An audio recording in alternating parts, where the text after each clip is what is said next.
It's not fair. It's not fair. She wanted to, and it had it tailored by Renee Q. You go ahead and get your shirt. Okay. I think I'll keep going. Let's get this going. Hi.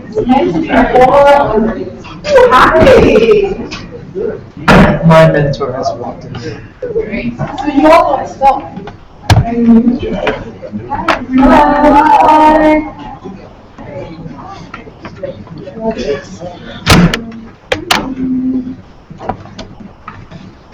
right, well, thank you everybody so much for inviting us over here, and also a big thanks for having us come and present to you e-commerce in Africa, the good, the bad, and the ugly. So I hope it's as interactive as possible, so please feel free to jump in at any point if you have any questions.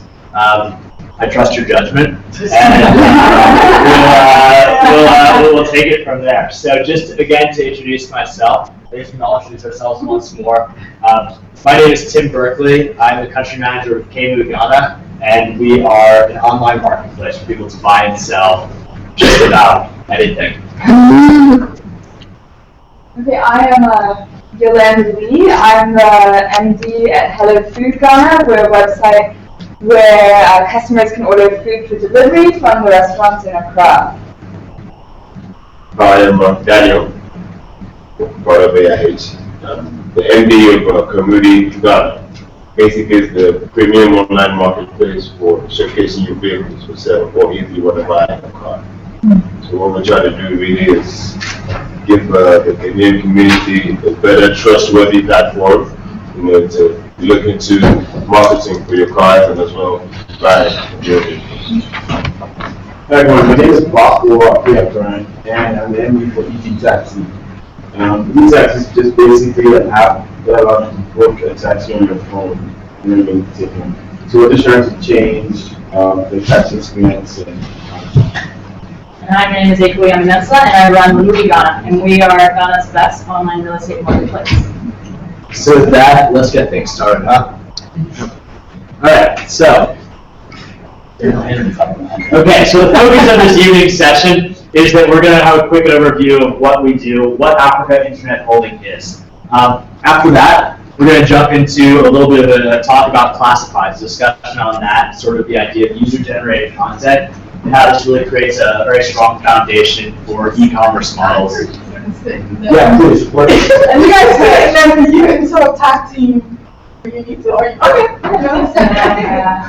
And then a bit into e-commerce, the opportunity, but also the obstacles to really producing very strong models for that in the country and on the continent, and then just worldwide. And then finally, we're going to do some short case studies on two of our businesses, Easy Taxi and Hello Food. So, Africa Internet Holding. I had to do this slide because I just felt it was a good one. So worldwide, we're seeing there's really a leader in a lot of ways in developing online businesses and mobile apps. And so, as you can see, there's been a bit of press, most of it good, some of it not so good, speaking about what we do and really discussing Africa Internet Holding and our model of building these businesses, adding value throughout the continent in a number of different ways.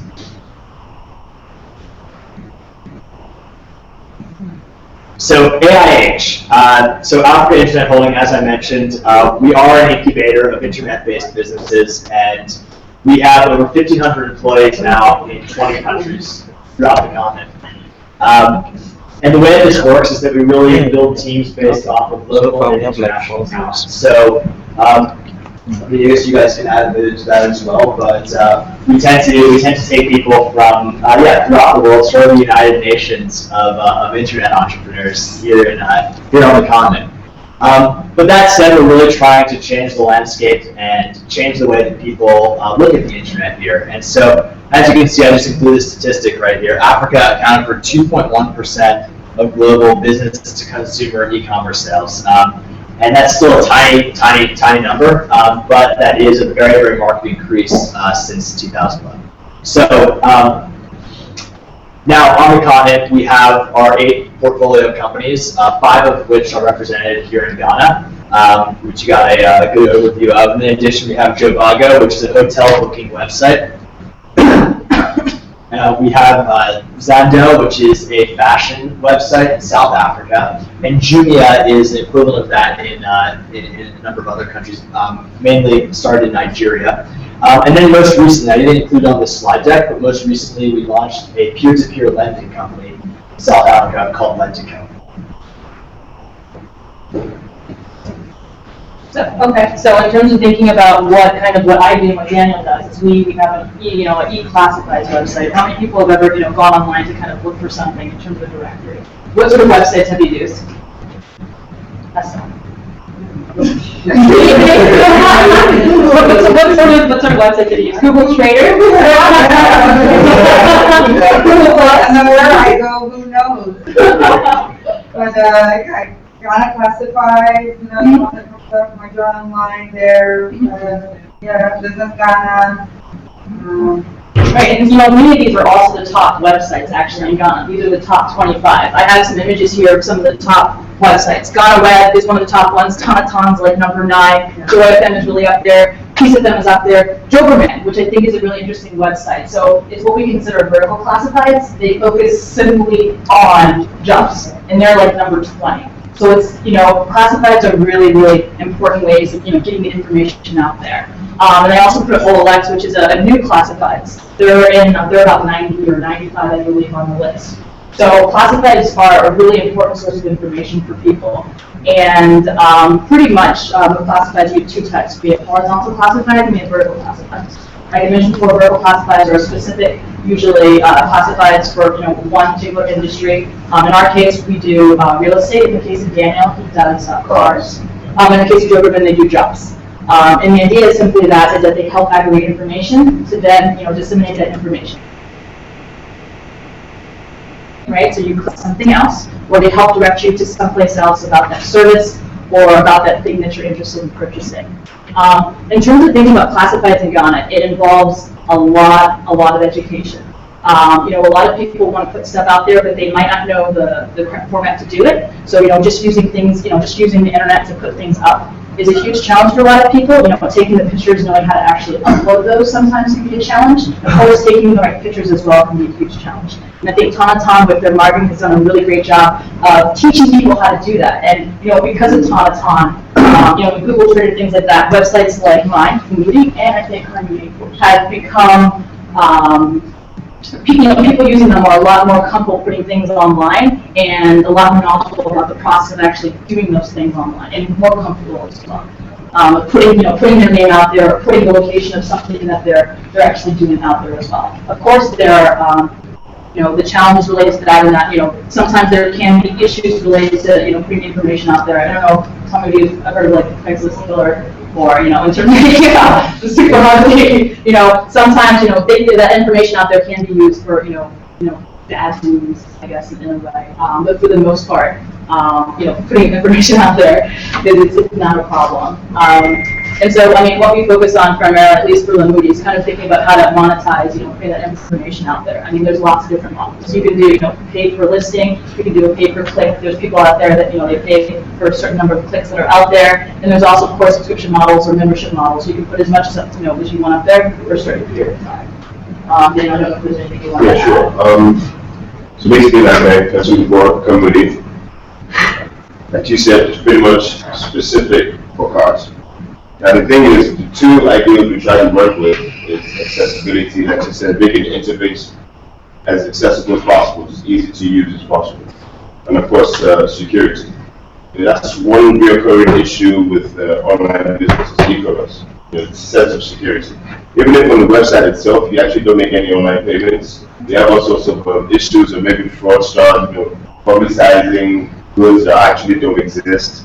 And then you find people, like she says, educating people more about the services. So you find people who just believe in the business, which they ought to, and then fall into these possible traps for fraud. So the thing is, with community, we've been trying diligently to find ways to mitigate such issues, and that's what really makes us stand out in the process. the one thing I appreciate about AIH is the fact that we take every problem as a means of creating a new, let's say, selling point for our business. So we take on every challenge, let's say, for instance, fraud. Let's say, because now with trying to mitigate this issue, we've decided to go into series of processes to make sure each person who publicizes their goods on the website is actually verified and certified by us. So that way, if there's any issue to say, okay, one person or so has been scammed or whatnot, we have enough information and enough records to show that, okay, this is the person in charge of this account, this is how the person got into this account, and this is how we can locate your web. And in the essence of accessibility, the interface itself is actually very, very good in the sense that we always have room to innovate. So if, for instance, you have a good idea to say, oh, how do I know that this car I'm looking at is, is okay? How do I know that it actually works? You could give me a street price now, I'll take my time, go all the way there, after speaking to the dealer, and then I'm not satisfied.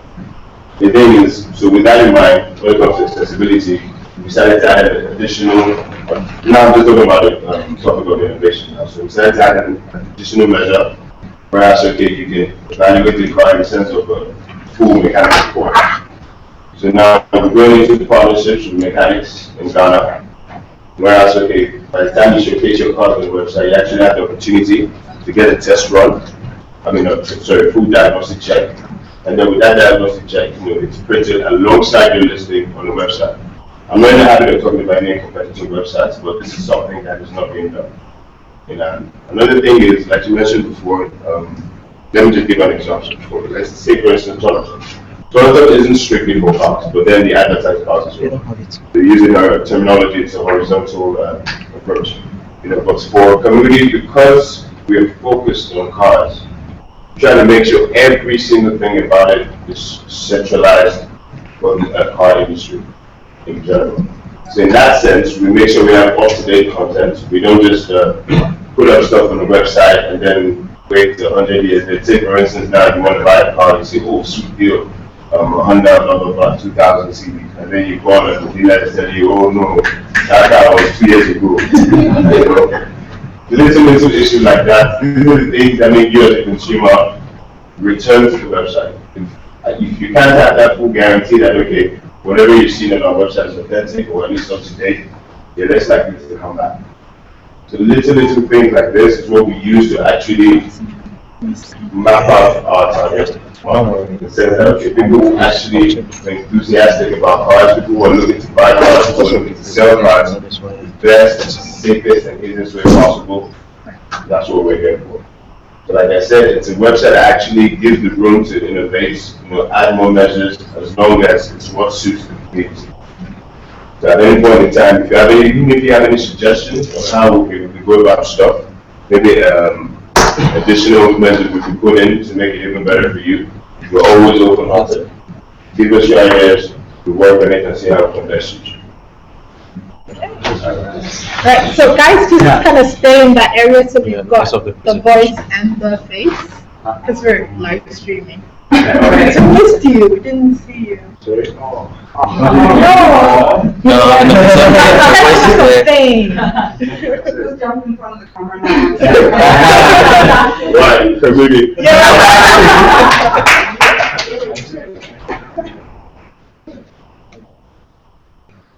Great. So what Daniel said about innovation, about sort of the multiple iterations of a website like Carmoody, like any of our websites, I think is really, really pertinent. So I know for us, we're really looking to be a real pure play in e-commerce, right? So the whole idea is that we originally came to Ghana, we originally came to Nigeria, we originally came onto the continent with the idea that we'd be able to produce something very similar to this website eBay on this continent, this type of market. And what we found very quickly is that eBay in its purest form does not work here. And so for us, there's just so many learnings that came from that. We had to continually build something that really was not eBay in Ghana, but was Tigo. And so at this point, it's an entirely different type of product. And so I think that to speak to it first, we really are hampered by, there's a few shortcomings, infrastructural shortcomings that make it difficult for people to be able to really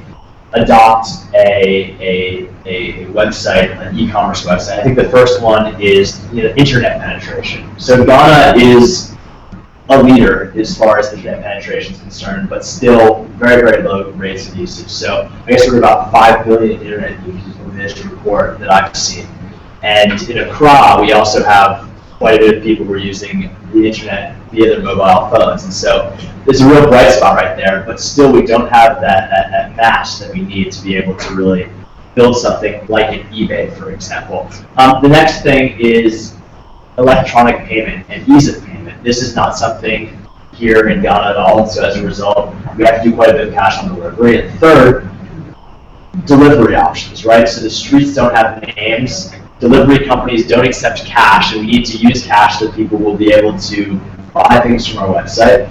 And as a result, we find ourselves in a situation where we have very few internet users, no payment methods, and no delivery companies. So that's difficult. These are challenges that we face. And so there are a lot of ways that people go around this, and the creation of in-house logistics systems, for example.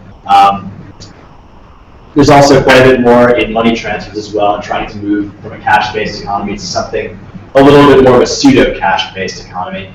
And on top of that, there's a lot more development in mobile, so that we're able to really build a great site on there. But I think that there's a real big learning that's come from all this is the idea that you need to continually adapt. And again, like Daniel said, like everybody's echoing, like Akua said as well, people are not used to these ideas. You need to be able to find ways to adapt them to a local context, to a context that people understand.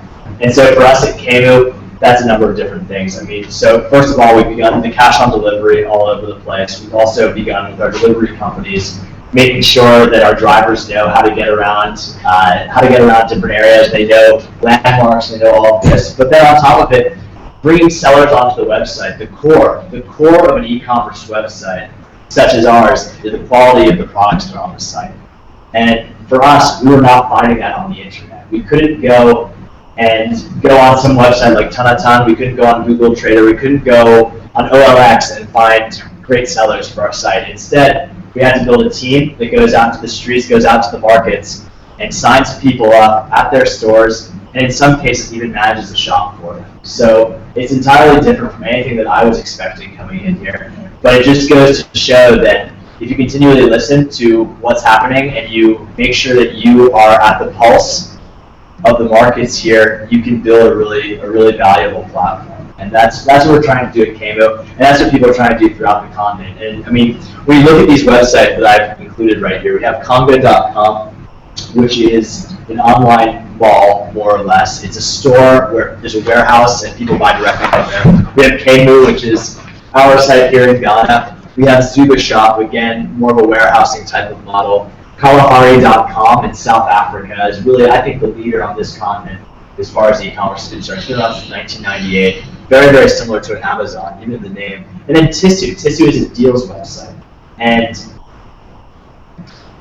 it's fascinating being here because these websites are all so different from each other. But at the same time, everyone thinks of them as being the exact same service. And so for us, we need to make sure that we're engaged with sellers. We need to make sure that our options make sense for Ghana, because otherwise we'll be completely irrelevant. And so it's definitely, like I said, a significant opportunity, but there are many obstacles.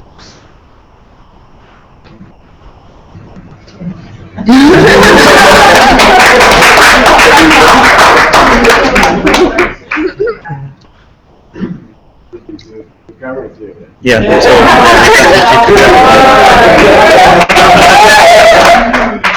Yeah, you're okay. So Easy Taxi. A lot of what I'll say has already been said by most of my colleagues, but all my colleagues have already spoken. We are just basically moving one step further into the app world. So most of the guys spoke before me and they had websites. We basically work with an app. Now, what we do is, like I mentioned earlier, we help people who want to take taxis get one. So basically, we're trying to change the dynamic of having to stand by the side of the road and flag down the taxi, and then the guy stops, bargaining for price, and then picks you up. With this, the taxi comes right to wherever you are, and then you jump in and go. Now, the main thing here has to do with adapting to the local marketplace. Tim mentioned earlier on that some of the structures are not in place, where as an e-commerce company you can just take advantage and then basically fit into a whole value chain. What we're finding is that we have to basically go along the value chain because the structure are just not in place. So the first thing that we had to do was I just want to show two different scenarios: how e-taxi works in Asia, Latin America, which is where we have a very big presence, and how we get adapted into two extra steps to make it better. Yeah. So basically, it's a quick 3-step process. And let's just call them the more advanced economies. Passenger request based on address, just put address in the address field. The driver accepts the ride, and then the driver picks up the passenger. There's usually no contact between the driver and the passenger until the driver arrives at the address where the passenger is. Most of these countries, there's a metered cab, and so the passenger just sits in the taxi, goes wherever they're going. There's a metered fare, and the passenger pays that fare. In Ghana, as most of you know, we don't have this, so we've had to adapt. Request based on a GPS location.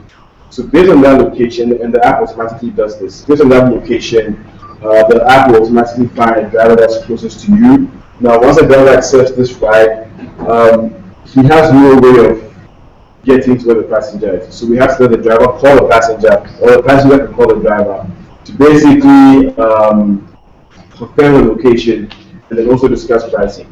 So the last thing we want to do is have the taxi driver drive all the way to where the passenger is, and then he doesn't go because he can't agree on price. So discuss pricing, and then the driver picks the passenger up, and then they go wherever the passenger wants to go. Basically, this is just a quick snapshot, but there are 2 extra steps in here that we really shouldn't be dealing with if all the structures were in place. So just about adapting to local markets, this is one snapshot I want to talk about. We want to talk about the challenges that we face since we're dealing with e-commerce, the good, the bad, and the ugly. Challenges. Many of the drivers that we meet do not have smartphones. So this is a mobile application platform, so they have to have a smartphone for this to work. We've been doing this since January and met less than 10 drivers. 10 is even a stretch. There's 10 drivers who have a smartphone. And anytime they download a smartphone and we can download the app, it's like it's also give my heart because it saves you. We're having to buy a phone for it. Apart from that, many of the drivers. Sorry, 10 out of 260. Apart from that, we basically have to educate the drivers on how to make calls with a smartphone, how to receive text messages, the basic functions of the phone we have to do. So when I talk about going along the value chain, this is what I mean. But we do a lot of things that aren't part of our core business. Because ideally, if a driver has a phone, passenger has a phone, all we do is use the app, you guys connect, and then you can get your taxi. Another thing we have to go into is pricing, because we have no metered taxis in Ghana. And so you can imagine the number of times people have requested a taxi, driver and the passenger communicates, and they can't agree on the price, and so we use that right. And so pricing is an issue that we also have to get into. And then I mentioned the addressing system as well. Some of the things that have been encouraging, that keeps us going because we know this can work is we've had instances where people have used the app or not use the app. Sometimes people take a taxi and it'll happen to be an easy taxi. And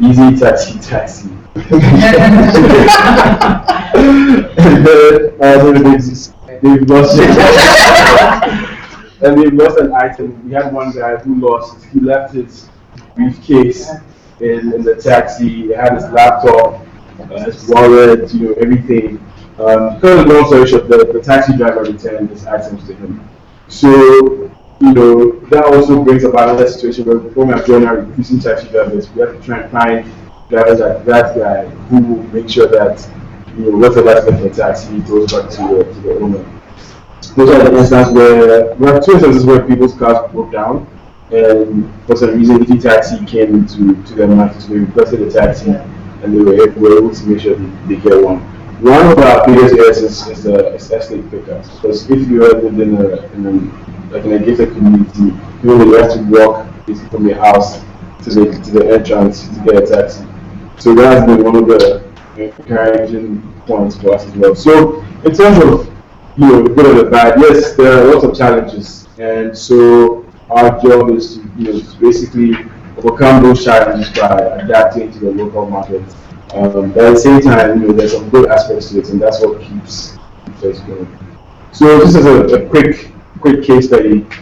This is what the Easy Taxi experience is like.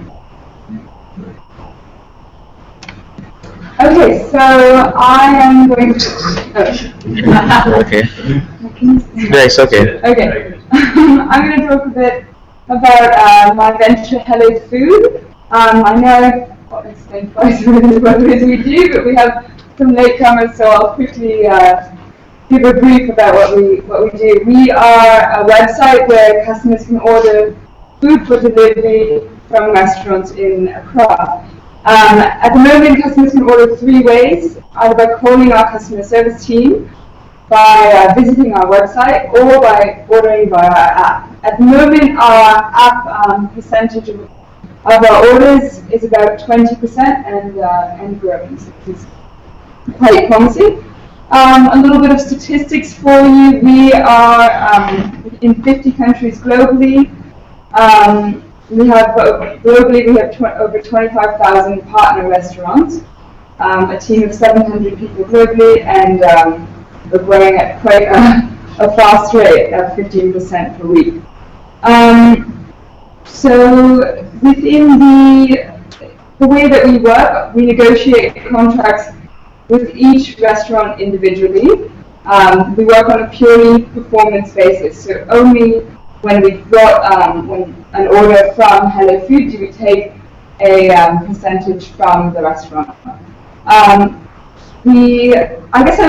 sort of start by talking about the basic food delivery e-commerce model. We are a lead generation platform, much like some of the other AIH ventures. So a customer comes to our website, orders, and in other markets, the food is delivered by the restaurant. So in some of our Asian markets, and even in Nigeria, for instance, the order, when it comes through our website, it goes directly to a GPRS printer in the restaurant, and we don't have to do anything.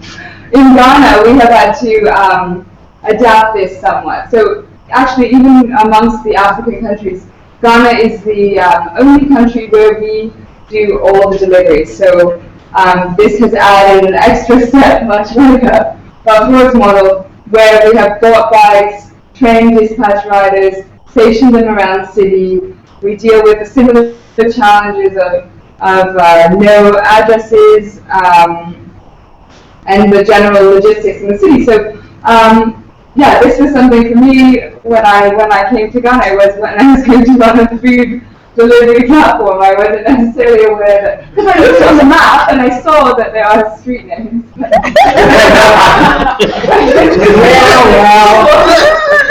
Bait and switch.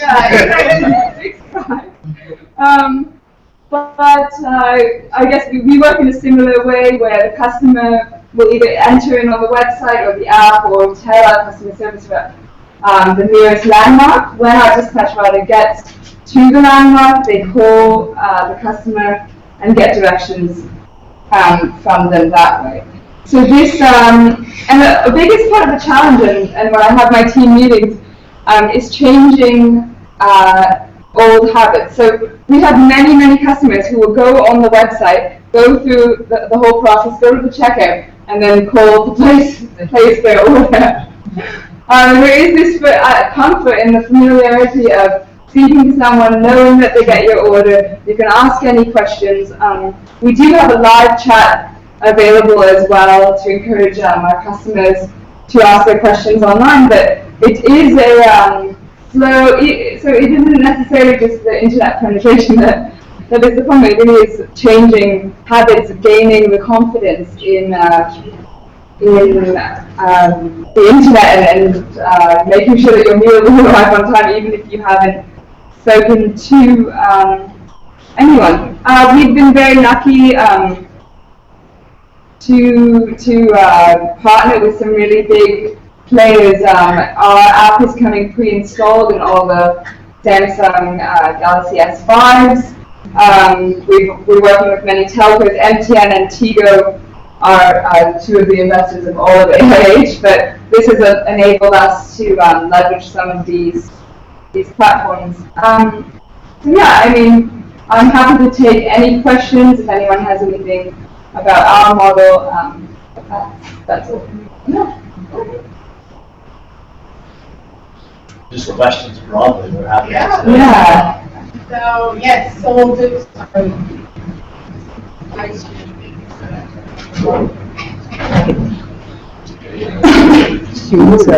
Yes.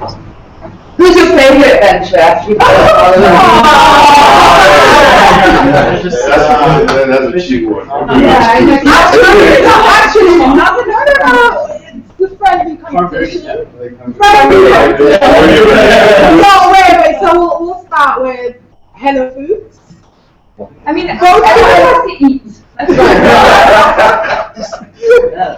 You're right. It's happened to the human basic needs. Alright, so all those who are for Hello Foods. I'm one of the bad or old habits people, so I love Hello Foods. In the office, that's where we go and decide what we want to eat, and then we call the rest. Send someone out to go pick it up. Yeah. You know We're having all the menus. Why would you, just out of curiosity,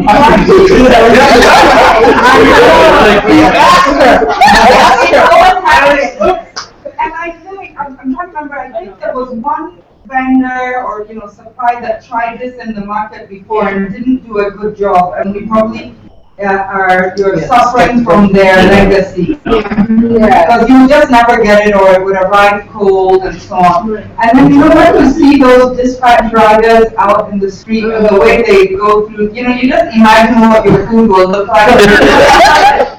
So I think you should give us a try. You're absolutely right, and that's your challenge. Yeah, exactly. Is how to get us over that hump.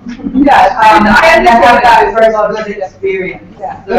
So we're still voting. yeah. So Hello Foods. Yeah. Okay, so we've got 1, 2, your vote hasn't come. 3, 1. Look at that girl. So wait, let me count. Hands up. Hey. So can we vote twice? Like, you know how Ghana votes like 10 times? No, you're allowed to vote when you want. Alright, so 1, 2, 3. Hey, come on. 1, 2. Don't be shy. Don't be Five, shy. 6. Okay. 6 votes for Hello Foods. Easy taxi. I really like this. I really like this. I like Easy Taxi.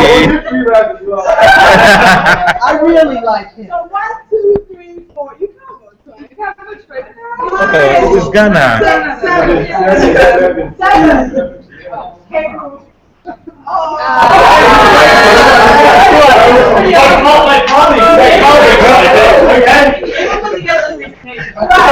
Okay, so 1, 2, 3, 4. 5, 6. Okay, there we go. I'm not at the house. Hey, okay, so we're counting. 1, 2, 3. I'm about to use them, so I feel like they're about to. Yeah, I'm about to use it too, but that taxi thing, it got me by the heart now, you know. Yeah. Can we quote you on that? I got those new cars, but hey. If the taxi thing doesn't work out, I'm coming to you. Taxi thing will work out. Right, okay, so I think it's pretty even. Yeah, that could And a round of applause for the team. Sorry guys, one moment. You mentioned, I just want to put it out there. You really don't like that taxi thing at all. Right, you mentioned something about how an older business model came about before Heather Food, and then it was terrible. We sort of, we've been facing that challenge big time. Because, say for instance, let me start off by telling you how we work. So basically, we have our agents, our key account managers who go out just similar to what Sim does. We have agents who go out there, meet these dealers, not just dealers, in fact, individual sellers. Let's say, for instance, they see a car just on the roadside with a poster with a phone number. We give them a call to say, check out Community, this is what we do, best market your car here. So however, when we get to these dealers most times, let me give you one instance. Like 2 weeks ago, we got into this place, okay, we got this dealer, told him about the business. Obviously, he saw the value, well, as expected. He saw the value in the business and said, okay, no problem, carry on. So we signed a contract. We had our men take professional pictures, gathered all the relevant information. Then just at the very end, when we're just collecting prices, some customer walks into the premises and goes, okay, well, we're possibly good friends with the dealership. Sorry, I mentioned it. Yeah.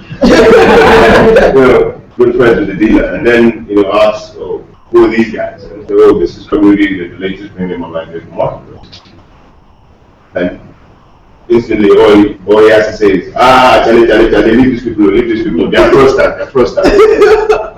So this, because obviously I was in the environment vicinity, and I was actually in discussion with any of them. I was doing something else. But then when I overheard that, at first I wanted to see what staff, how he would respond to that. So I kept quiet, and obviously he tried his luck with like, oh no sir, no, that's maybe from bad experience from other websites. This is the latest one. We do this, we do that, we have these measures in place, blah blah blah. And I beg, what is your story? We read it before. I'm sure you said you want that put this down, put your own price and try to sell it. That kind of thing. So then I stepped in to try and explain it, like, we understand it completely. And the real reason why I believe, not without a doubt, Community will be the leading business model when it comes to online marketing for cars is because we identify these problems. And we don't just put them aside. We actually face them head on. These different issues is what we use to, like I said before, used to, update the sites, we used to give people more credibility. It's all about trust at the end of the day. So that major issue is really bringing us down so much. But however, I would like from your own perspective as consumers, what would you say would be the best way possible to at least try and educate people more about new innovations and not depending on old mindsets about old businesses? That's something that's kept me in the loop. Because it's a case where you already know. Are you wanting an answer to that? I want an answer here. Okay. I think we can go around them, and it's a good sort of discussion point. I think where it cuts across all the companies. What the barriers to entry, how you think that could be. Your piece really goes well with new companies that are coming in and need vehicles for transport. So you need to liaise with people that have companies that are coming online, and that your proposal goes to those folks. For example, any of the oil and gas groups that are coming in, you need to send that proposal. Now, the fact that I work with a company that deals with 90% of them, you might see me in chambers after. So that's your solution, because I really think that that's kind of where you need to go. Great. You need to just start with the companies that need you and build that track record so that when somebody comes and does that, you can just flip out your track record and say, well, I don't think they have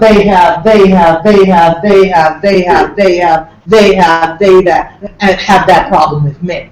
And then you're just, Exactly. they buy from you because everybody else is buying from you, and these are reputable people. Tax man. Oh, so you are so into your solution for your situation. And yes, because you really do have a situation. No, well, but see, I'm about ready to use you because I take taxes. I do not have car yet. Sorry, we're coming. We'll go to that. The hotels, you've got a ton of hotels around that crowd. And if you ever take a taxi from a hotel, it's like being financially ravished. Okay? So your deal, is coming with that option. Bam! You go in there and just say, listen, we could just do this a whole lot better for a whole lot less. The idea that if I leave my computer, laptop, $40,000 in your taxi, you're going to return that to me, sell that, because that's big. Nothing is, frustrated business people, because I do deal with those folks, come here to Ghana and they lose their mind over staying in traffic. They literally leave everything in the car.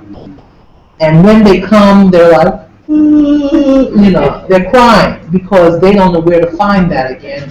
And you hear like news items on Peace FM and City FM, this man has lost his life, kind of stuff like that. Your piece is guaranteeing that things will be returned. Don't worry about us. We'll return if you leave that $40,000 in our car, you get it back. Okay? That's mano and mano. So just Okay. one last.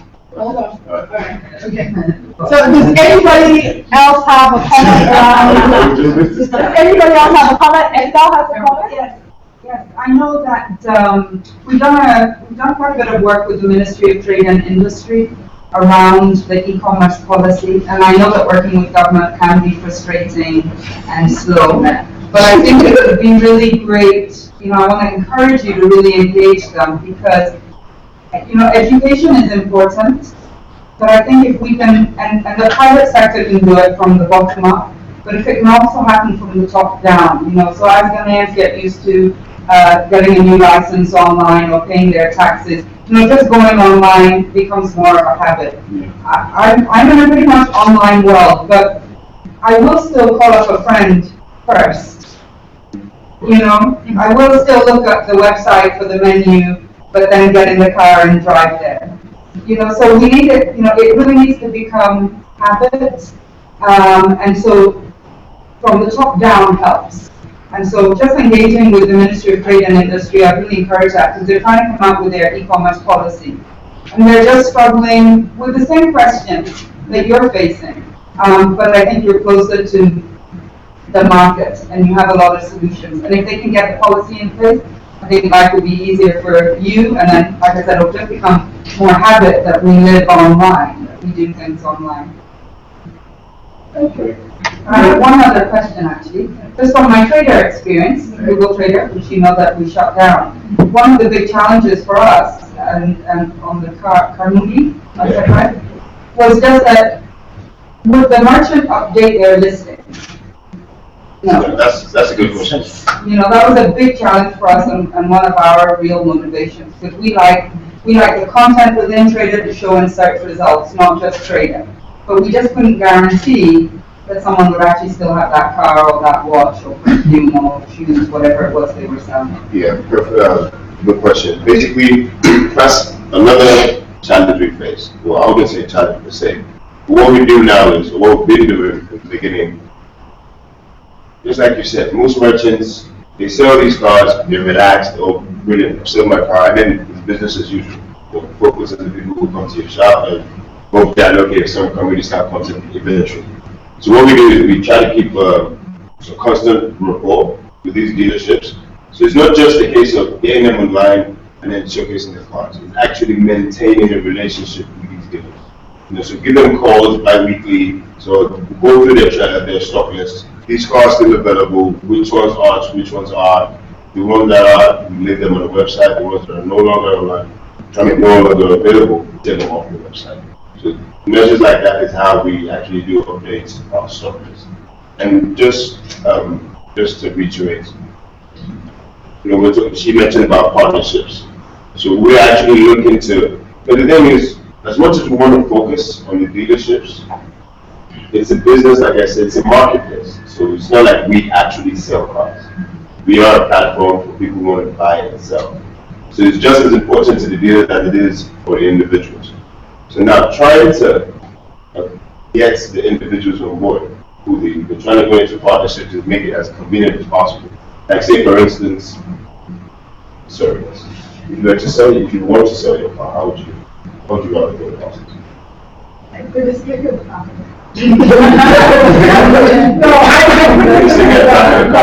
you just drive around. Okay. Why would you say you wouldn't want to?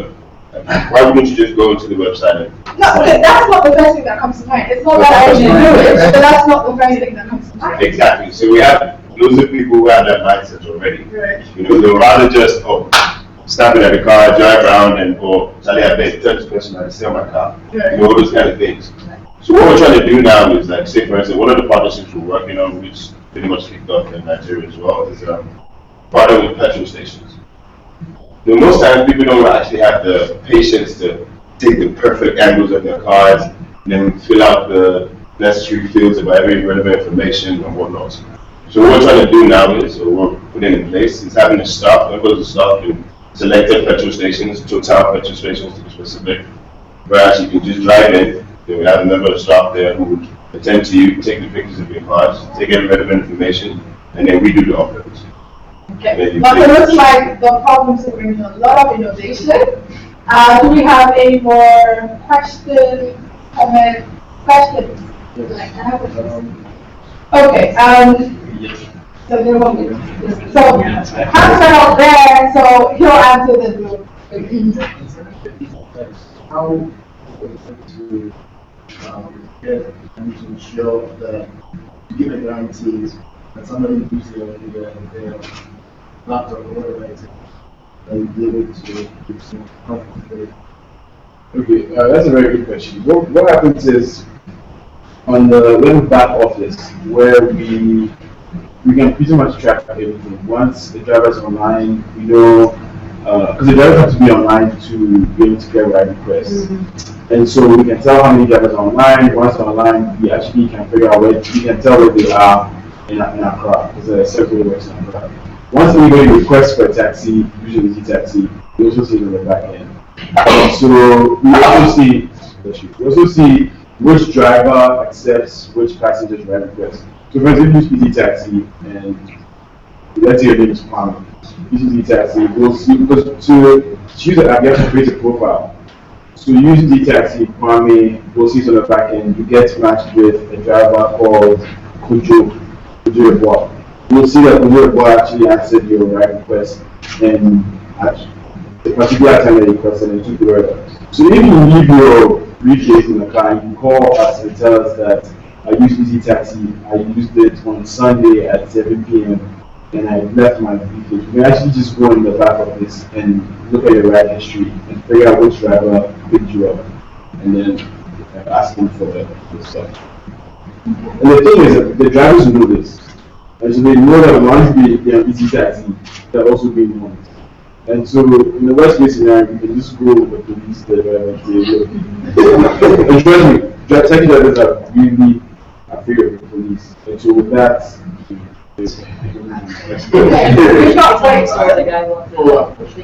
Okay. Is there some insurance going on? I mean, in terms of somebody doing something really valuable, and the taxi driver is fraudulent?